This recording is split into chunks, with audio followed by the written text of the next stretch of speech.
아멘. 주님은 신실하신 분이십니다.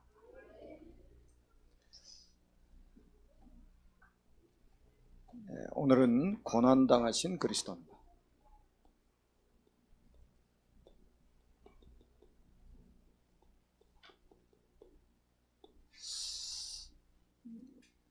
지난 한 주간 동안 하나님이 우리에게 주신 말씀은 보좌를 움직이는 기도였습니다. 아마 여러분들이 이제 신앙생활 하시다 보면 이제 가장 빠른 길이 뭔가 아마 궁금해하는 분들도 계실 거예요.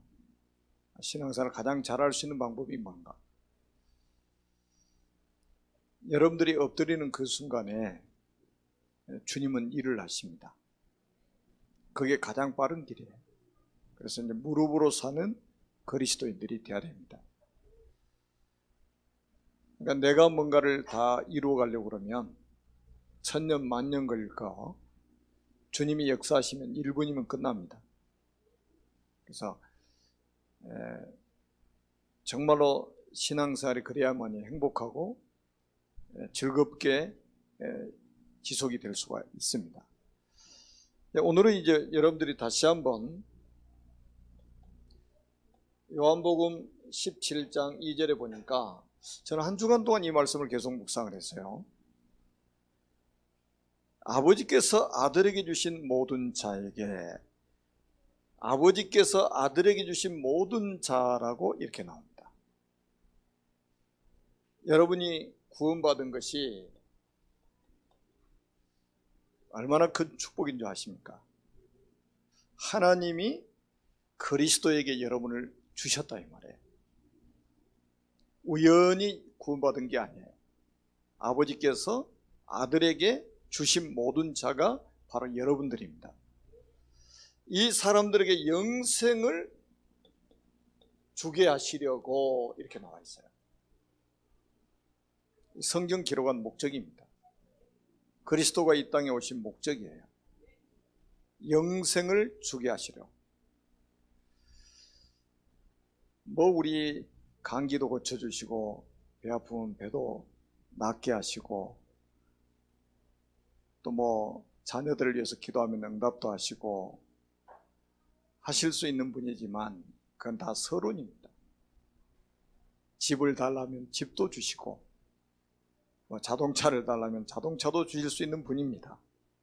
그런 건 다 서론이에요. 아버지께서 아들에게 주신 모든 자에게 영생을 주게 하시려고. 이게 목적입니다. 아멘. 만민을 다스리는 권세를 아들에게 주셨음이로소이다. 여러분, 만민을 다스리는 권세가 아들 그리스도에게 있습니다.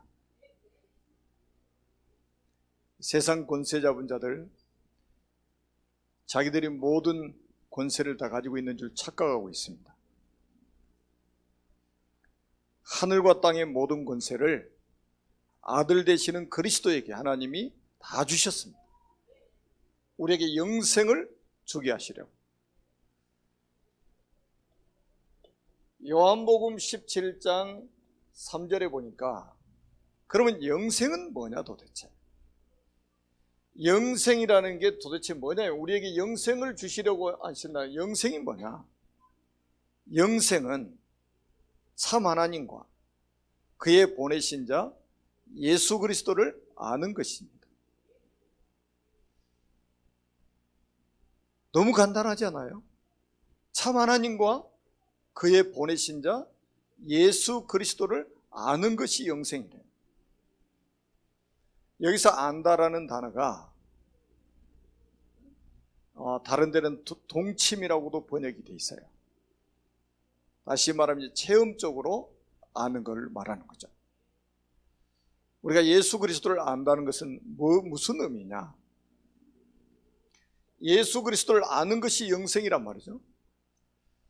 자, 히브리서 2장 14절에 예수 그리스도가 하신 일이 나와요. 죽음의 세력을 잡은 자 마귀를 없이 하시고. 여러분, 죽음의 세력을 누가 잡고 있어요? 마귀가 잡고 있습니다. 그래서 불신자들 그러죠. 저승의 사자가 데리러 왔다고. 그래요. 불신자는 저승의 사자가 데리러 와요. 그러니까 죽음을 그렇게 두려워하는 거예요.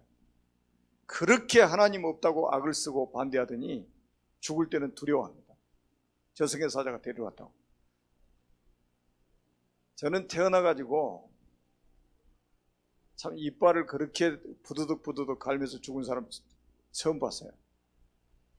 저승의 사자가 자기를 데리러 왔다고 하면서 가족들한테 쫓아달라고 막 일을 가는데요, 이빨 가는 소리가 저는 그렇게 크게 들지 몰랐어요. 맷돌 가는 소리처럼 들리더라고요. 죽음의 세력을 잡은 자 마귀를 없애시려고 오셨습니다. 이 죽음의 세력을 잡은 자 마귀를 없애려고 오셨다 이 말이에요. 이 마귀가요, 얼마나 사람을 괴롭히느냐.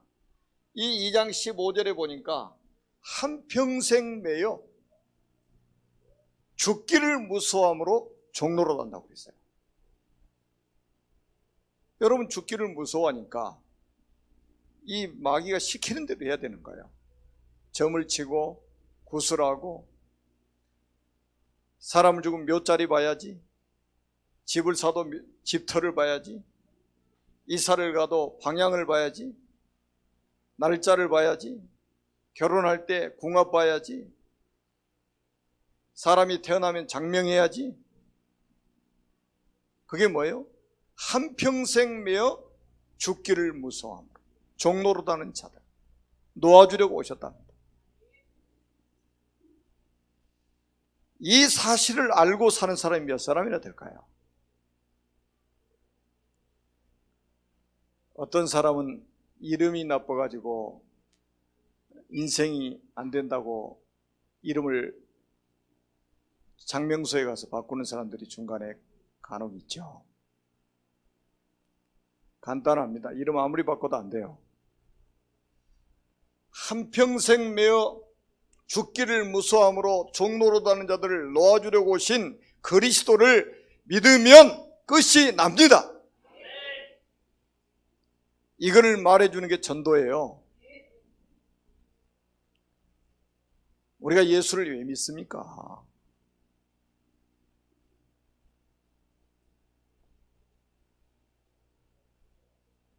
여러분, 히브리서 9장 12절에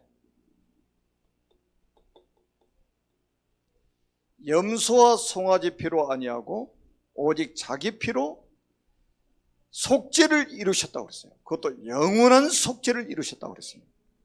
오직 자기 피로 영원한 속죄를 이루셨다. 구약에는 양이나 염소를 잡아가지고 그 피를 가지고 하나님께 나가 제사를 지냈습니다.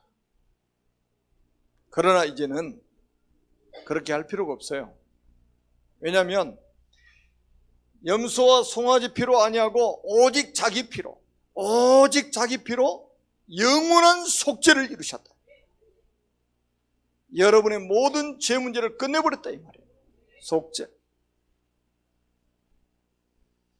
여러분의 과거, 현재, 미래 모든 죄까지 다 끝내버리셨다.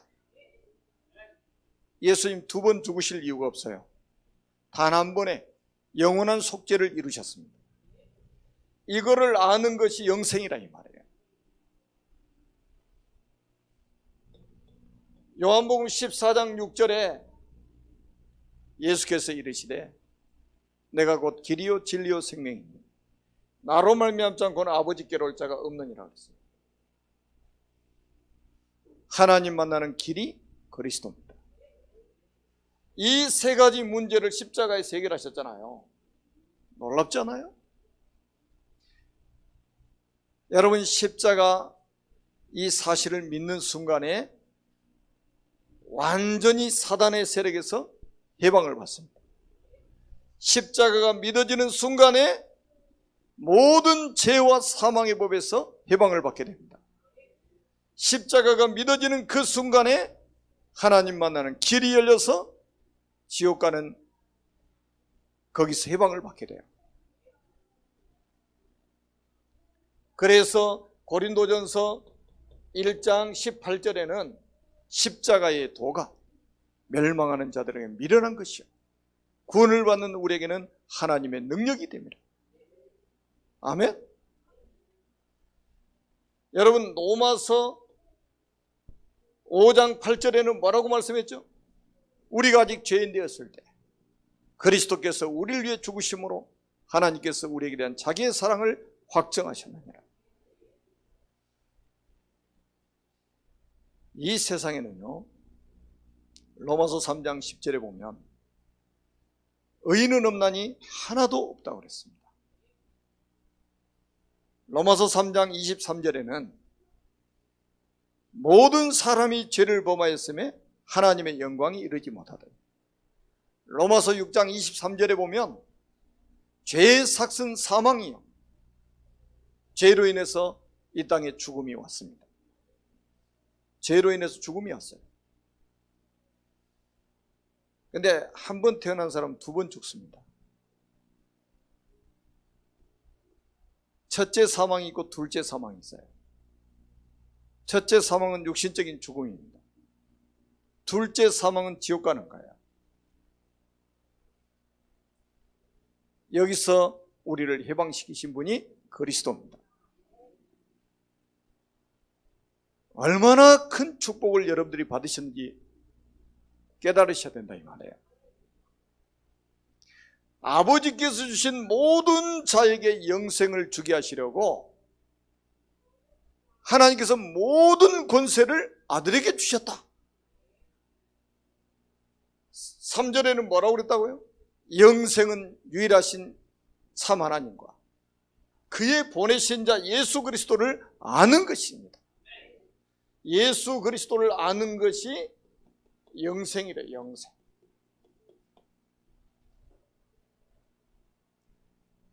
제대로 알아야 됩니다. 이 제대로 모르니까요, 이단이 좀 옆에서 헛소리하면 거기 넘어가고 그래요.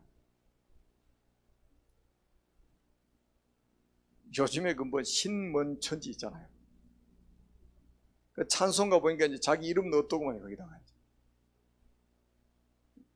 간이 배 밖으로 튀어나왔어요. 부어가지고.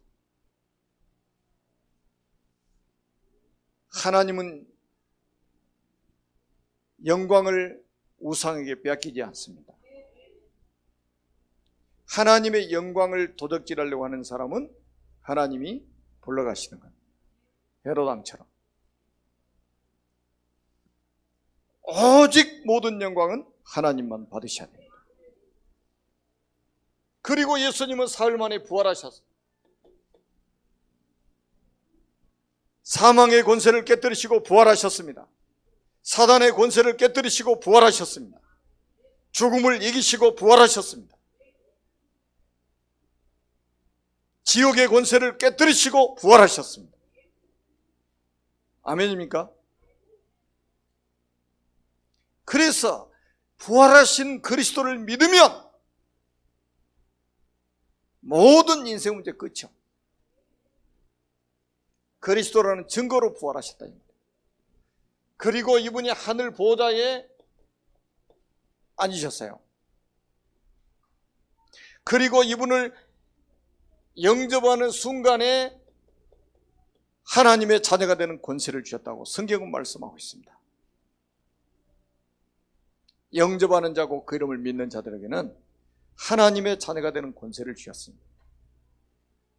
여러분, 영접하지 않으면요, 교회 100년 다녀도 하나님의 자녀가 될 수 없어요. 우리의 신앙의 근거, 신앙의 뿌리 말씀에 둬야 됩니다. 우리 신앙생활의 기준이 뭐냐? 하나님의 말씀이에요. 보통 이 하나님 말씀 모르는 사람들은요, 이 주워 들은 풍을 가지고 신앙생활을 합니다. 그것도 헛소리 들어가지고 그걸 신앙의 기준으로 삼고 있고요. 그것도 아주 불신앙적인 소리들 다 주워 담아가지고요. 그 기준으로 신앙생활하는 사람들이 있어요. 그런 사람이 성공한 예는 지구 생기고 한 번도 없습니다. 우리의 신앙의 기준은 하나님의 말씀입니다. 저는 요한복음 1장부터 쭉 지금 이렇게 인도받아오면서 정말로 하나님의 말씀이 맞구나 믿어왔지만 보면 볼수록 이거는 성경은 하나님의 말씀이다. 살아있는 하나님의 말씀이다. 영접하는 자고 그 이름을 믿는 자들에게는 하나님의 자녀가 되는 권세를 주셨어요. 이번에 95세 된 할머니를 만났어요. 우리 어머니하고 동갑이시더라고요. 저는 그렇게 영특하신 할머니를 처음 봤어요. 이 부분에 얼마나 확신이 있는지요. 눈도 밝으시고 귀도 밝으시고 이 젊은 청년들보다 더 확실한 거 있잖아요. 얼마나 이 메시지 잘 알아들으시는지 나 깜짝 놀랐어요. 그러면 저는 무슨 생각을 했냐면 하나님이 영생 주시기로 작정된 자가 있다고 하더니 바로 이런 분들을 두고 하는 말씀이구나. 하나님이 이분을 구원하시려고 기도 들리게 만드시고 하나님 이분을 구원하시려고 눈도 보이게 해가지고 성경도 보게 만드시고. 여러분, 우리 사람이 감각이 많이 있잖아요. 그 감각 중에 체육까지 남겨두신 게 뭔지 아세요? 청각입니다. 청각. 왜요? 믿음은 들으면서 나요. 들으면 하나님의 그리스도의 말씀으로 말미암느니라. 이 들어야 믿음이 생기니까 하나님이 마지막 순간까지 이 귀를 듣도록 만드시는 거예요. 그래서 돌아가시려고 하시는 분들 있잖아요. 의식이 없이 막 돌아가시려고 하시는 분들 같아가지고 돌아가시겠구만 이런 소리 하지 마세요. 가망 없구만. 다 듣고 있는데 그 소리를 한다 이 말이에요. 거기다가 뭐를 말해줘요? 그리스도의 복음을 설명해 줘야 돼요. 그 복음 들으라고 하나님이 최후까지 이 귀를 열어주시는 거예요. 눈이 감겨도 귀는 열어두시는 거예요. 하나님. 얼마나 하나님 우리 인간을 사랑하십니까?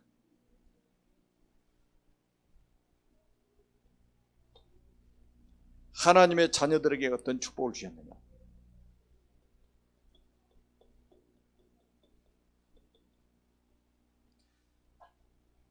베드로전서 2장 9절에 말씀하고 있습니다. 너희는 택한 족속이요 왕같은 제사장이요 그의 소유된 백성입니다. 너희를 불러서 그 기이한 빛에 들어가게 하신 자의 아름다운 덕을 선포하게 하려 하십니다. 여러분들에게 얼마나 엄청난 축복을 주셨느냐. 그리스도의 이 삼중직의 축복을 주신 겁니다. 그래서 여러분이 가시는 곳에 이제는 어떤 일이 벌어지느냐. 사단의 권세가 완전히 박살나버립니다. 하나님의 자녀들은 왕같은 제사장입니다. 그래서 여러분들에게 왕권이 있다니까요. 하나님이 왕권을 주셨어요. 이 왕권을 가지고 여러분들이 가는 곳마다 이 흑암 세력을 완전히 박살내라고. 그래서 예수님이 그랬잖아요. 내 이름으로 가서 귀신을 내쫓아라. 여러분은 귀신을 내쫓는 권세를 주님이 주신 거예요. 그게 왕적인 권세입니다. 여러분들이 가시는 곳에 모든 저주 지향이 무너져요. 그게 뭐냐? 제사장권이. 모든 저주가 무너져버려요. 여러분들이 기도하면요, 여러분 가정의 가문의 저주 무너집니다. 재앙이 무너져버려요. 이게 무너져야 여러분 가족 복음화도 가능해집니다. 강한 자가 먼저 결박이 되어야 거기서 여러분 가족들을 건져낼 수 있습니다. 그리고 여러분들이 뭡니까? 여러분들에게는 선지자권이 있어요. 선지자권. 그래서 여러분들이 가서 복음을 설명하면 여러분들의 가족들과 여러분들이 아는 모든 사람들이 지옥의 권세에서 해방을 받고 하나님을 만나는 축복을 받게 됩니다. 그래서 이거를 뭐냐? 영접운동이라고 합니다.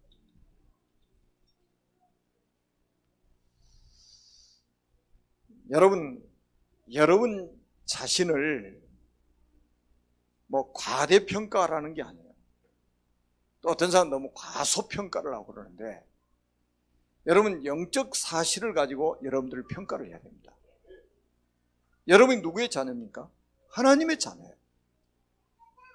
여러분의 아버지가 누굽니까? 하나님이잖아요. 여러분에게는 이 엄청난 축복을 주셨다니까요. 너희는 왕같은 제사장이다. 그의 기이한 빛에 들어가게 하신 자의 아름다운 덕을 선포하게 하려 하십니다. 선지자. 이걸 가지고 이제는 세계복음 하라는 거예요.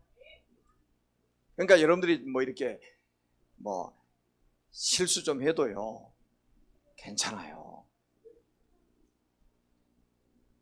하나님은 실수 한 번도 안 한 사람 쓰시는 게 아니에요. 이 비밀 가진 자를 쓰시는 거예요. 하나님은 공부 잘하고 똑똑하고 훌륭한 사람 쓰시느냐? 그게 아니에요. 이 비밀 가진 자를 쓰시는 거예요. 왜냐? 학위 가지고 이걸 해결할 수 있습니까? 재물 가지고 이 문제 해결할 수 있습니까? 권력 가지고 이 문제 해결할 수 있습니까? 아니에요. 하나님이 우리에게 주신 그리스도의 삼중직으로만 우리 인간의 근본 문제를 해결할 수 있습니다. 그리스도께서 이미 십자가에서 완성하신 이 어마어마한 그리스도의 삼중직의 축복을 구원받은 우리에게 주셨다 이 말이에요. 이거 가지고 우리는 가정을 살리고 가문을 살리고 지역을 살리고 민족을 살리고 세계를 살리고 우리 후대를 살리는 축복을 받아야 됩니다.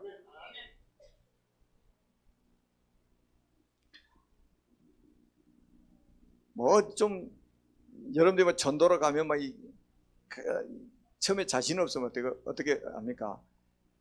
제일 편한 전도 대상자가 누구죠? 초등학생, 유치부 아이들. 그리고 또 좀 이제 조금 더 부드러운 이제 여성들. 여기 뭐 얼굴에 또 이제 칼자국 하나 딱 나인 사람 보면 저기서도 피해서 이제 저쪽이 돌아서 또 그냥 무당집 가려고 그러면 막 긴장이 돼가지고 막 집중기도 저절로 나오고요. 저도 옛날에 그러더라고요. 옛날에 무당집 태어나서 한 번도 가본 적이 없는데 제가 이 복음을 깨닫고 이제 무당집을 전도하러 이제 가려고 딱 생각을 하고 있으니까요, 오만 때만 생각이 다 들더라고. 이 사람이 갔는데 혹시 내 과거를 다 알아맞혀가지고 또 나 또 뭐 망신당하는 거 아니냐 혼자 속으로. 그리고 교회에서 이제 제가 큰 소리 쳤지. 우리는 성령이 함께 하시고 우리는 하나님의 자녀고 막 엄청난 그냥 막 자부심을 심어놓고 무당집 앞에 딱 가서요 대문을 두드리려고 그러는데, 대문 두드리려고 하는 딱 순간에 아무도 없었으면 좋겠다. 제발 문이 안 열렸으면 좋겠다. 속으로 이 마음이 딱 드는 거예요. 근데 두드리자마자 두드리는데 대문이 열려버리는 거죠. 그래서 이제 얼떨결에 들어갔는데 이게 난리가 났네. 무속인이. 우리가 어디서 왔다는 소리도 안 했어. 딱 보더니 알아맞추는 거야. 어제 저녁에 내가 선몽을 했는데 꿈을 꿨는데 십자가 표시된 사람들이 딱 왔는데 그 숫자하고 똑같아. 와, 그래가지고 무당이 난리가 났어요. 이 무당이 난리가 났어. 여러분 그게 뭔지 아세요? 우리가 이 비밀을 가지고 왔기 때문에 그런 거예요. 나는 떨고 갔는데 내 안에 누가 계셔요? 그리스도가 계신다니까요. 그러니까 귀신은 더 떨어버려. 그게 우리에게 주신 권세입니다. 성경의 어마어마한 약속이에요. 이 비밀을 가진 자만이 세계복음화 가능합니다. 이 자리에 있는 여러분들이 정말로 이 비밀을 가진 자가 맞다면 여러분은 세계복음화 할 수 있습니다. 돈으로 세계복음화 하는 게 아니에요. 지식으로 세계복음화 하는 게 아닙니다. 전문성 가지고 세계복음화 하는 게 아니에요. 이 비밀 가진, 이 답을 가진 자만이 할 수 있어요. 아멘?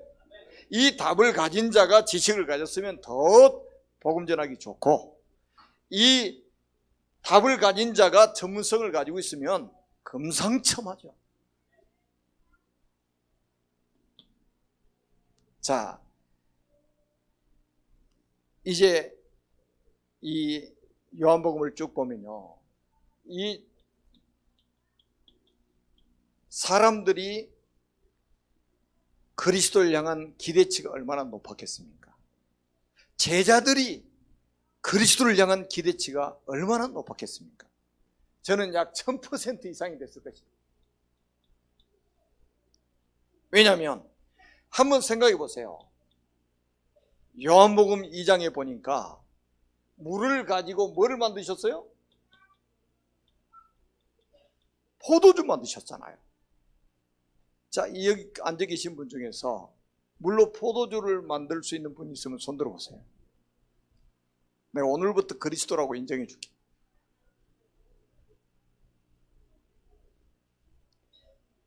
이거는 불가능한 일이에요.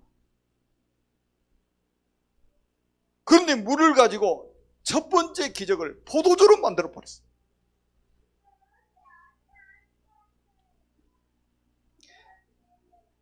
요한복음 4장 43절 54절을 보니까 왕의 신하의 아들을 살리셨죠. 왕의 신하의 아들을 살리셨어요. 또 요한복음 5장에 보니까 38년 된 병자를 고치셨습니다. 완전히 불치병을 치유하셨죠. 뿐만 아니라 요한복음 6장에 보니까 5,000명, 보리떡 5개와 물고기 2마리로 5,000명을 먹이고 12강주를 남기는 오병이어의 기적을 일으키셨습니다.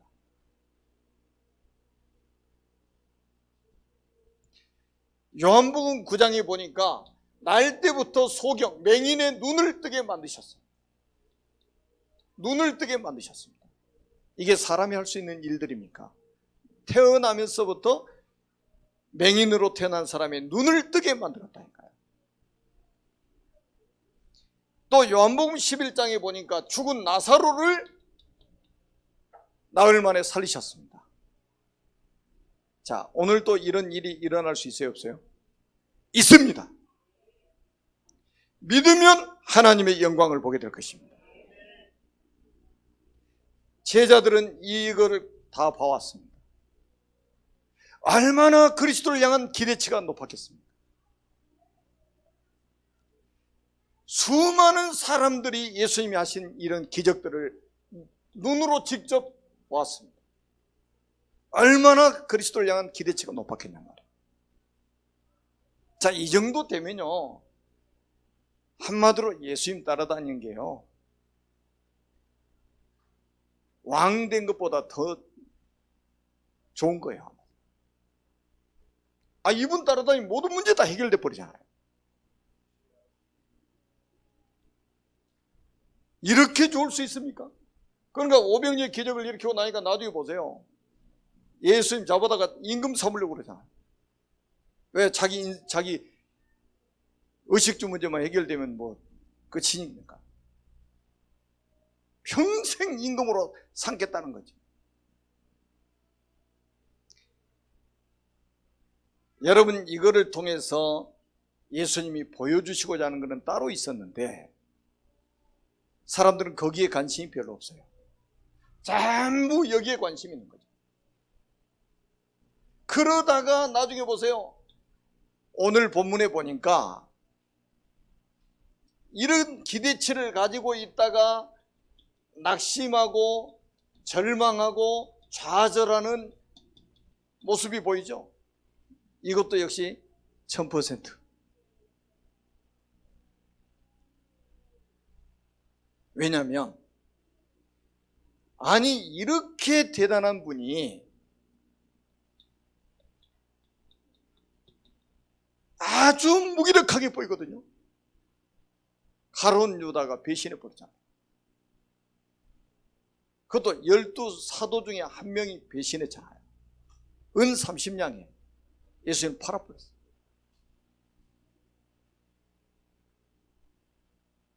그리고 예수님이 군인들에게 잡혀서 갑니다.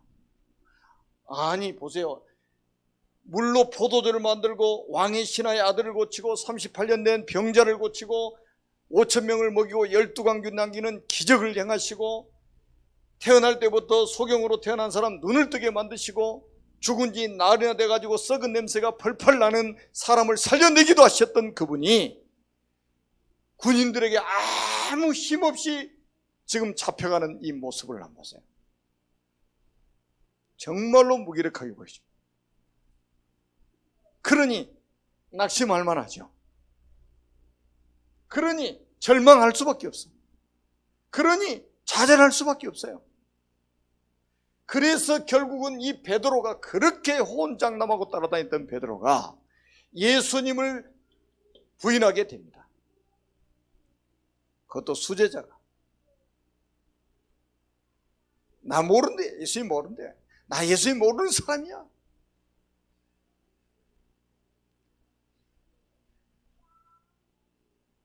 오늘날 그리스도인들의 모습일지도 모릅니다. 막 이런 일 벌어지면 누가 안 믿겠습니까? 우리 예수님은 최고야, 최고. 절대적으로 신뢰하고 따라다니겠죠. 이런 일만 계속 벌어진다. 그런데 어느 날 예수님이 제자에게 배신당해가지고 로마 군인들에 의해서 아무 힘없이 지금 끌려가는 이 모습을 보면서 여기에 빠져버린 거예요, 제자들이. 그래서 결국은 예수님의 수제자인 베드로까지 예수님을 부인하게 되는 이런 일이 오늘 본문에서 벌어졌습니다.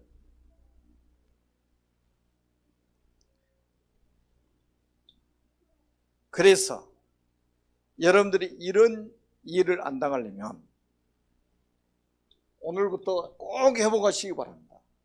이 사모들이 얼마나 중요하냐.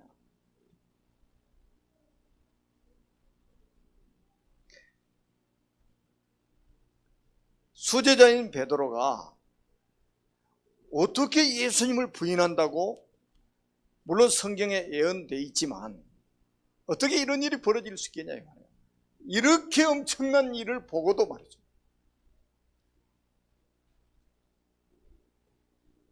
여러분, 오늘의 전도에 여러분들이 성공하지 못하면요, 이런 일을 당합니다. 대제사장 이제 종인 말고가 이제 앞장서 가지고 이제 예수님 잡으러 하잖아요. 어디 감히 우리 스승을 잡으러 하고 자기 방법대로 문제를 해결하려고 하잖아요.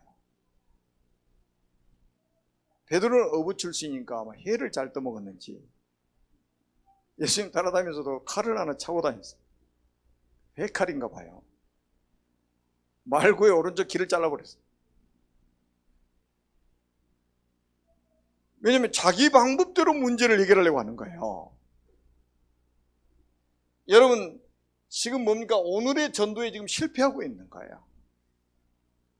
세상을 전도의 눈으로 보지 못하고 있는 거예요. 그래서 여러분들이 사람하고 분쟁을 하게 되고 사람하고 경쟁하게 되고, 그래서 여러분들이 여러분 방법대로 문제를 해결해 보려고 몸부림을 치고 사는 거예요.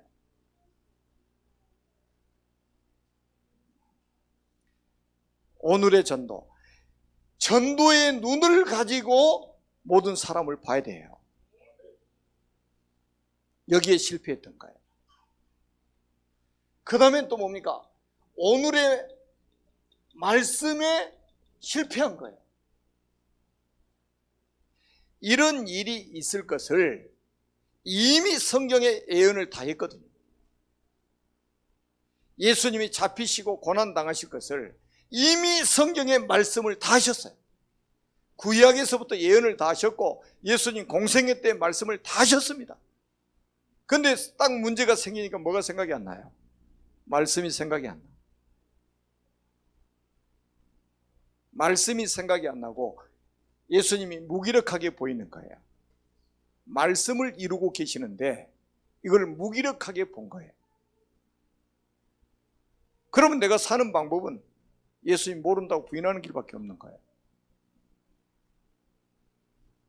오늘날도 그리스도인들이 이렇게 삽니다. 문제가 딱 생기면요, 말씀이 생각이 안 나고 그 문제만 보여지는 거예요. 그래서 인본주의를 쓰게 되는 겁니다.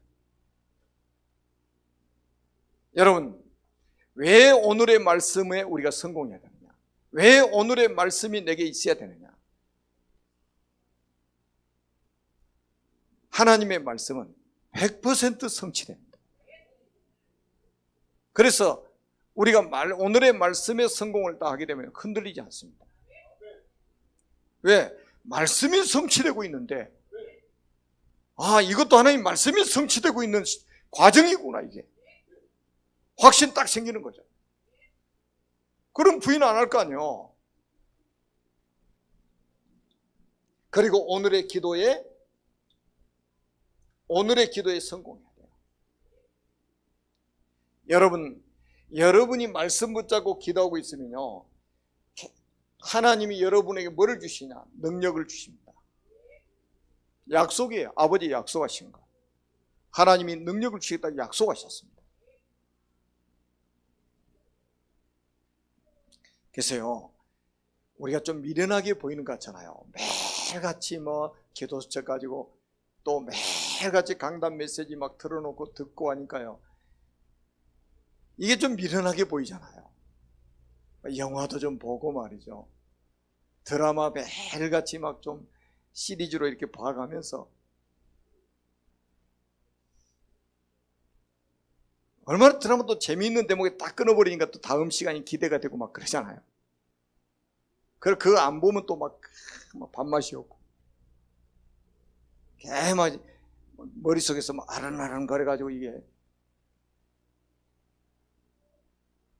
매일같이 막 오늘의 전도, 오늘의 말씀, 오늘의 기도 이러고 있으니까 좀 고지식하게 보이는 거예요. 여러분,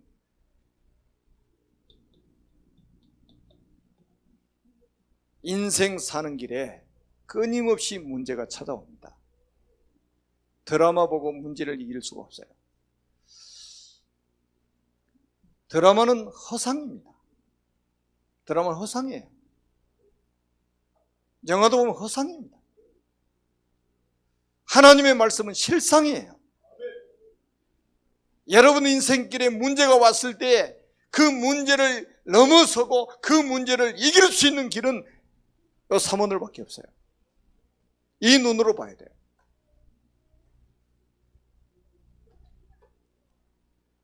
우리 자녀들이 이 삼원들에 성공하지 않으면요, 우리 시대보다 앞으로는 더 이제 험악해집니다. 영적으로 더 혼란해집니다. 아마 이제 완전히 바울이 만났던 유라굴라 풍랑 같은 이런 풍랑을 우리 인생길에서 계속 만나게 될 겁니다. 그때 이거 안 되고 있는 사람은요, 다 넘어집니다. 부인할 수밖에 없어요.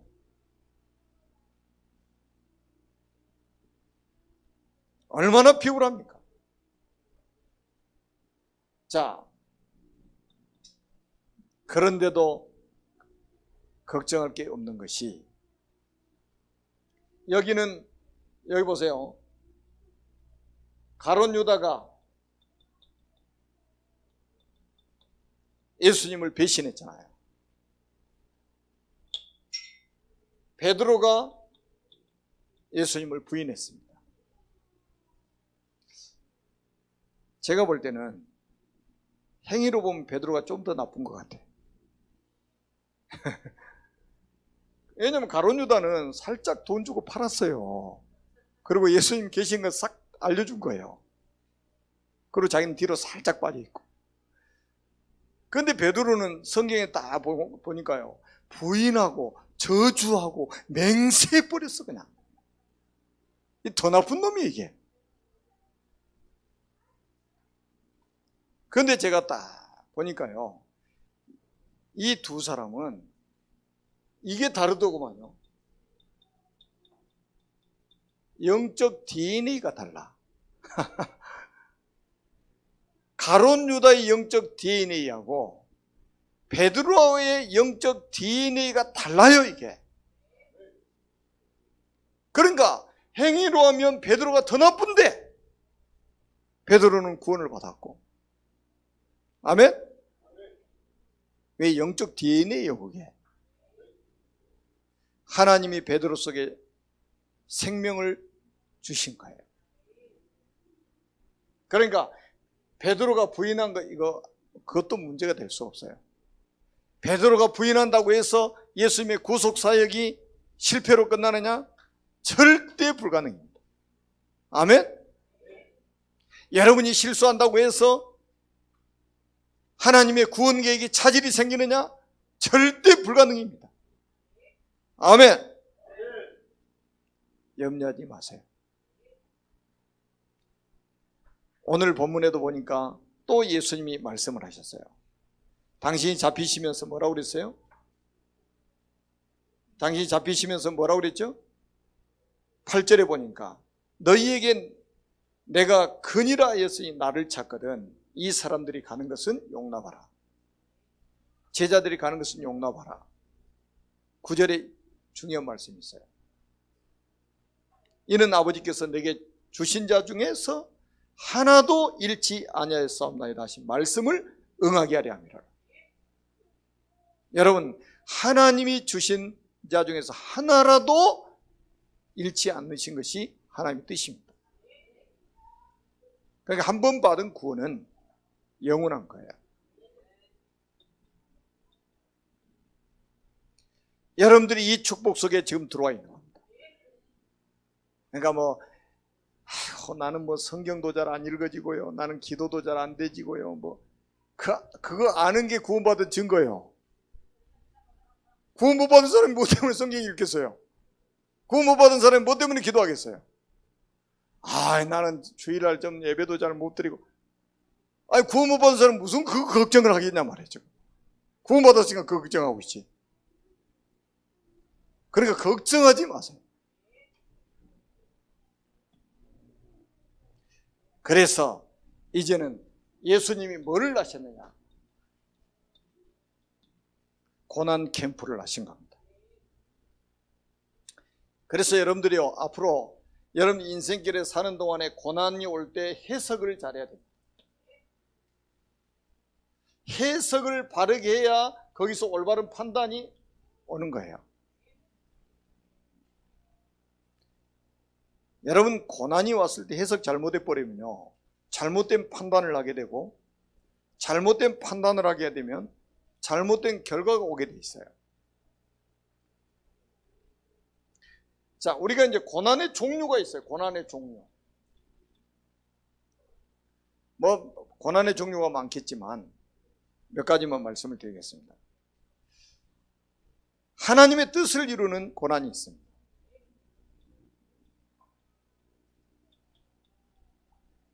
두 번째는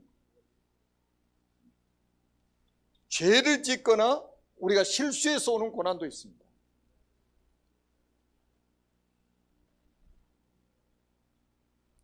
그리고 세 번째는 남의 일을 간섭해서 오는 고난도 있어요. 그러니까 자문에는 뭐라고 기록되어 있냐면, 길을 지나다가 잠자는 개 길을 잡아가지고 물리는 사람하고 똑같은 사람이다.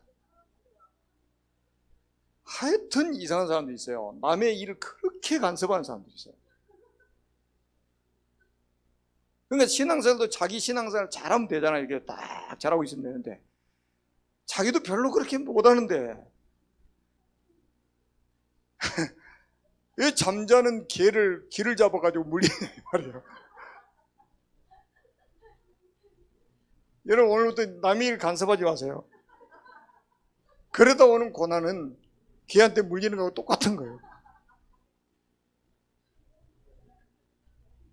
그 다음에 죄를 짓거나 실수해서 오는 고난도 있습니다.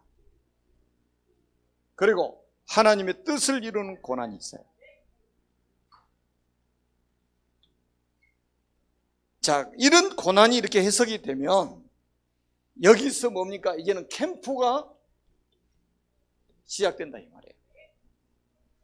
고난이 해석 자체가 안 되는데 무슨 캠프입니까? 고난만 오면 원망하고 낙심하고 그러지. 고난이 해석이 제대로 되면 딱 빛을 비추는 캠프가 딱 시작되면요 엄청난 응답이 와요. 여러분 요셉 한번 보세요. 요셉과 같은 경우에는 요셉이 노예로 팔려갔어요. 감옥에 갔어요. 엄청난 고난이잖아요. 요셉은 이걸 가지고 낙심한 게 아니에요. 캠프를 한 거예요. 그랬더니 노예로 가는 보디발의 집이 살아나 버렸어요. 감옥에 갔는데 감옥이 빛을 비추니까 감옥이 살아났어요. 나중에 총리가 됐더니 어떻게 됐습니까? 애굽이 살고 자기 가족들 다 살고 전 세계가 살아났어요. 고난이 아니요 하나님의 뜻을 이루는 고난입니다.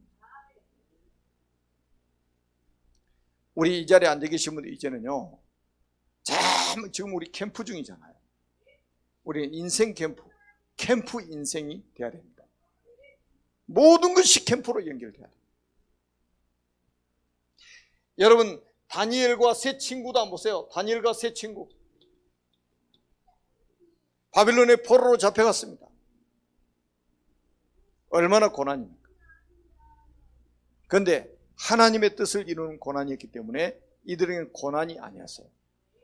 이 사람들 때문에 나중에 보세요. 전 바벨론이 다 살게 됩니다. 여러분 이스라엘에서 아람 나라로 포로로 잡혀갔던 소녀 한번 보세요. 포로로 잡혀가 식모살이 하는데 식모살이 대단한 직장에 취직한 게 아니고 식모살입니다. 월급도 없어요. 포로기 때문에 평생 포로로 살아요. 식모살해야 돼요. 그런데 이 누구 집으로 식모살이하러 갔냐? 나만 장군 집에 지금 식모살이 갔다. 여기서 빛을 한번 비춰버린 거예요. 나만 장군이 문둥병이 들었어요. 이거 그냥 자기가 직접 해결해 준 게 아니고 그냥 연결해 줬을 뿐이에요. 저 이스라엘 나라 가면 하나님의 사람 엘리사가 있는데 거기 찾아가면 문제 해결될 것입니다. 요 말 한마디가 여러분 나만 인생을 바꿔놓고 여러분 이 아람 나라의 흑암이 무너지게 만들었고 이스라엘 국가의 문제를 해결해 버렸다니까요. 이 작은 소녀 하나가 식모살이하는 소녀 하나가 인생 캠프를 했더니 이런 일이 벌어진 거예요. 고난 캠프를 했더니.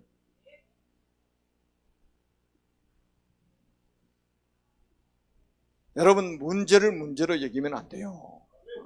아멘. 오늘 본문에 예수님도 보세요. 예수님도 요한복음 18장 11절에 보니까 베드로가 말고의 길을 딱 잘라버리니까 예수님이 뭐라고 그랬어요? 칼을 집에 꽂으라고 그랬잖아요.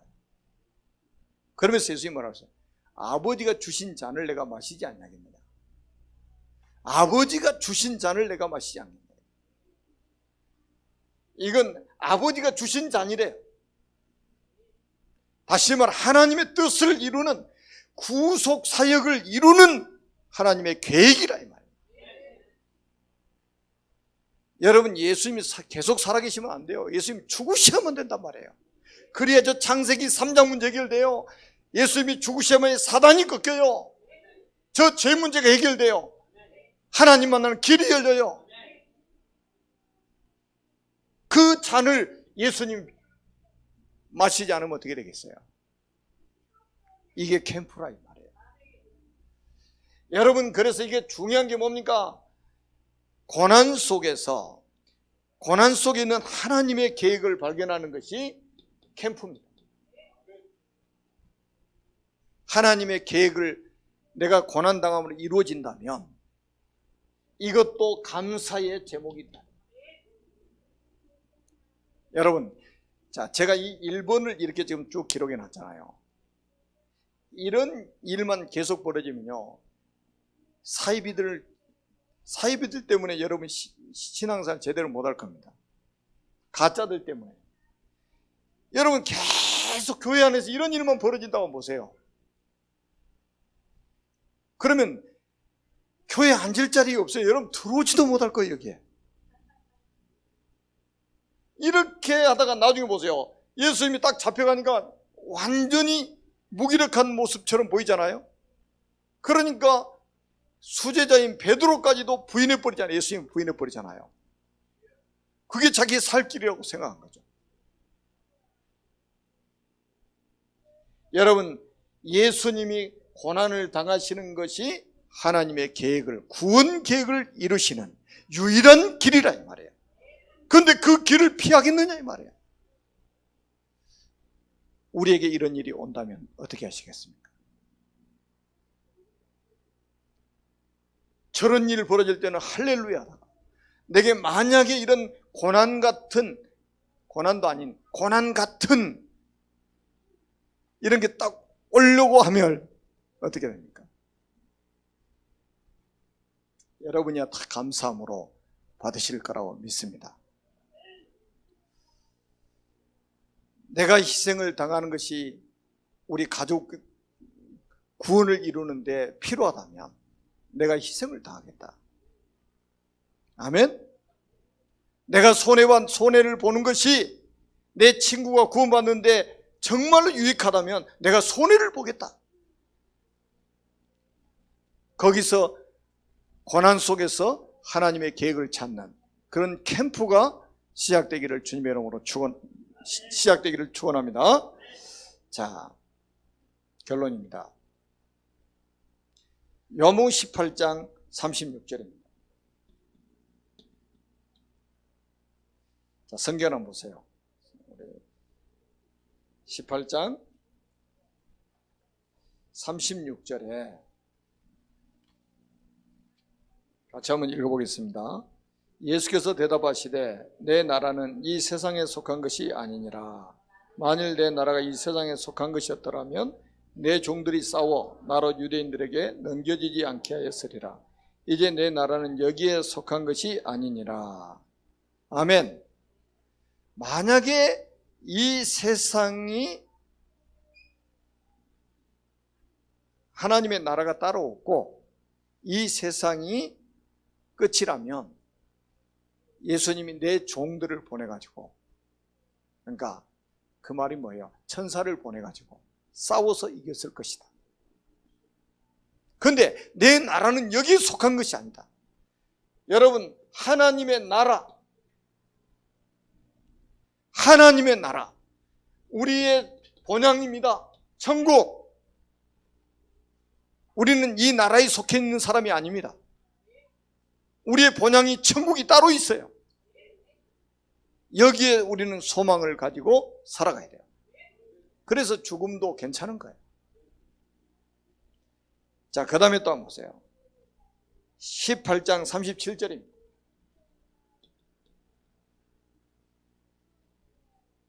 37절 한번 읽어보겠습니다. 빌라도가 이르되 그러면 내가 왕이 아니냐? 예수께서 대답하시되 내 말과 같이 내가 왕이니라.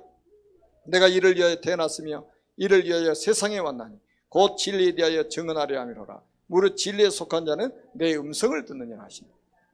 아멘. 여러분, 하나님의 나라의 왕이 누굽니까? 그리스도십니다. 우리의 왕이 그리스도예요. 여러분, 18장 3절의 하반절 한번 보세요. 뭐라고 말씀하고 있습니까? 무릇 진리에 속한 자는 내 음성을 듣느니라. 이게 뭡니까? 하나님의 나라의 백성들은 주님의 음성을 듣는다. 여러분들이 지금 이 자리에 앉아서 설교를 듣는 거, 이게 우연이 아니에요. 주님의 음성을 아무나 듣는 게 아니에요. 진리에 속한 자는 내 음성을 듣나니.